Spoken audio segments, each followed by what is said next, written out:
ஒரு நிமிஷம் இத கற்பனை பண்ணி பாருங்களேன். நடுராத்திரி உங்கள சுத்தி ஒரு மயான அமைதி. நீங்க மட்டும் ஒரு இடத்துல தனியா நிக்கிறீங்க. அப்போ அந்த அடர்ந்த இருட்டுக்குள்ள இருந்து மெதுவா ஒரு உருவம் உங்க முன்னாடி வந்தா எப்படி இருக்கும்? வாங்க இந்த பயங்கரமான கதைக்குள்ள போலாம். நேரம் சரியா அதிகாலை 3:07.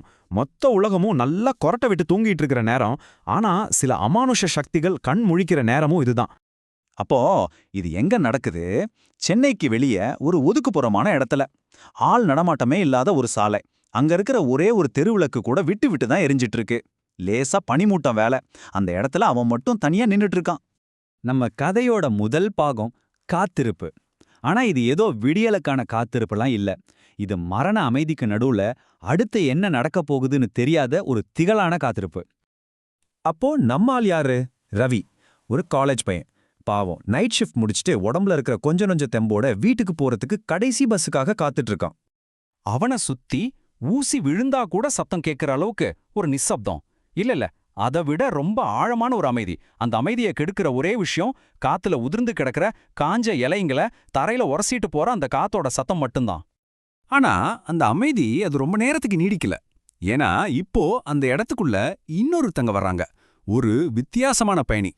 ரவி ரொம்ப தூரத்துல பஸ் வருதான்னு எட்டி பார்த்துட்டு இருக்கும்போது அந்த சாலையோட இன்னொரு பக்கம் அந்த இருட்டுக்குள்ள இருந்து ஒரு உருவம் மெதுவா வெளியே வருது.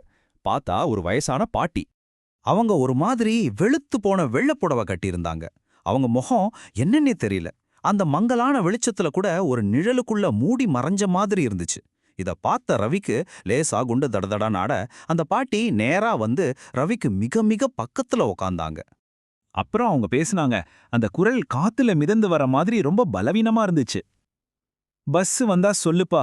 அந்த வார்த்தைகள் அந்த அமைதியில ரவியோட காதுக்குள்ள ஈட்டி மாதிரி குத்துச்சு. சரி, அந்த நொடியில இருந்து தான் விஷயமே விபரீதமாகுது. இயற்கைக்கு மீறின ஒண்ணு நடக்க ஆரம்பிக்குது. அங்கேயே அந்த பஸ் ஸ்டாப்ல மட்டும் காலம் அப்படியே உறைஞ்சு போகுது. ரவிக்கு மனசுக்குள்ள ஏதோ தப்பா படுது. அந்த பாட்டியை பார்க்கவே அவனுக்கு ஒரு மாதிரி இருக்கு. அதனால அவங்கள கவனிக்காத மாதிரி சும்மா நேரத்தை பார்க்கறதுக்காக தன்னோட போனை கையில எடுக்கிறான்.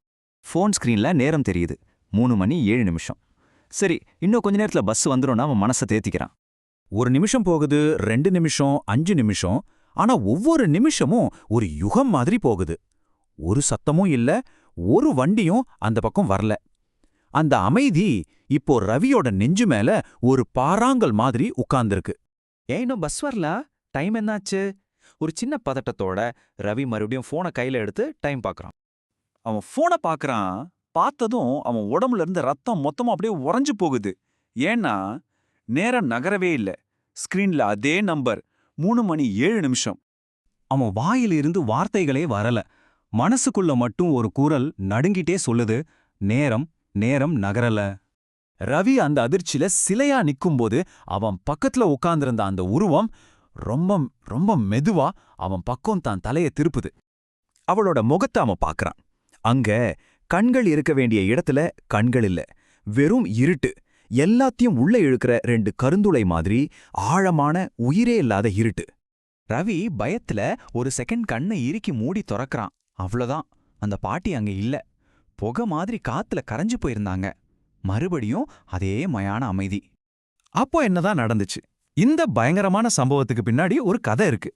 கண்ணீரும் சோகமும் நிறைஞ்ச ஒரு 10 வருஷ பழைய கதை. ராத்திரி நடந்த அதிர்ச்சியிலிருந்து அவனால இன்னும் வெளியே வர முடியல. அடுத்த நாள் காலையில ரவி அந்த பஸ் ஸ்டாப் பக்கத்துல இருக்கிற டீ கடைக்காரர்கிட்ட ராத்திரி நடந்ததை பத்தி கொஞ்சம் தயக்கத்தோட கேக்குறான். அந்த டீ கடைக்கார சொன்ன பதில் ரவியோட எல்லா கேள்விக்கும் ஒரு பயங்கரமான முற்றுப்புள்ளி வச்சது. அவர் என்ன சொன்னார்னா, 10 வருஷத்துக்கு முன்னாடி இதே பஸ் ஸ்டாப்ல ஒரு வயசான அம்மா ராத்திரி நேரத்துல பஸ்ஸுக்காக காத்துட்டே இருந்து உயிர் விட்டாங்களாம். அவங்க உயிர் பிரிஞ்ச நேரம் சரியா அதிகாலை 3:07. அன்னையிலிருந்து இன்னைக்கு வரைக்கும் ஒவ்வொரு ராத்திரியும் அதே 3:07 அந்த பஸ் ஸ்டாப்ல யாராவது தனியா இருந்தா அவங்க ஆன்மா இன்னும் பஸ்ஸுக்காக காத்துட்டு இருக்கோன்னு இங்க எல்லாரும் சொல்லுவாங்களாம். இப்போ கேள்வி இதுதான். ஒருவேளை நீங்க ரவியோட இடத்துல அந்த நடுராத்திரியில அந்த பஸ் ஸ்டாப்ல தனியா இருந்திருந்தா, அந்த பாட்டி உங்ககிட்ட வந்து பஸ் வந்தா சொல்லுப்பான்னு கேட்டிருந்தா நீங்க என்ன செஞ்சிருப்பீங்க?